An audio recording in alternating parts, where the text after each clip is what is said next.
Sir, कर्तृ कर्म संकर प्रयोग कसा ओळखावा?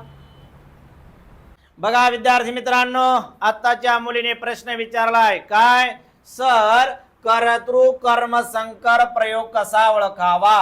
या ठिकाणी संकर शब्द दिसतोय, म्हणजे या प्रयोगामध्ये मिश्रण आहे, म्हणजे एकाच वाक्यात दोन प्रयोग आहे, एक कर्तृ म्हणजे कर्तरी आणि एक कर्म म्हणजे कर्मणी. एकाच वाक्यात दोन दोन प्रयोग जेव्हा आढळून येतात तेव्हा त्याला संकर प्रयोग असे म्हणतात.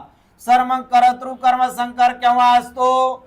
नेहमी लक्षात ठेवा, ज्या वाक्यामध्ये कर्ता द्वितीय पुरुषी असतो आणि क्रियापदाला स प्रत्यय लागलेलं असतं, समजून चालायचं त्या वाक्यामध्ये संकर प्रयोग आहे. मग सर कर्तृ कर्म संकर कसा ओळखावा? तर त्या वाक्यामध्ये जर कर्म असेल आणि त्या कर्माला प्रत्यय नसेल, समजून चालायचं काय, कर्तृ कर्म संकर प्रयोग आहे. म्हणजे काय, कर्ता द्वितीय पुरुषी, क्रियापदाला स प्रत्यय आणि कर्माला प्रत्यय नसेल, त्या वाक्याचा प्रयोग असतो कर्तृ कर्म संकर. समजलंय? हो सर.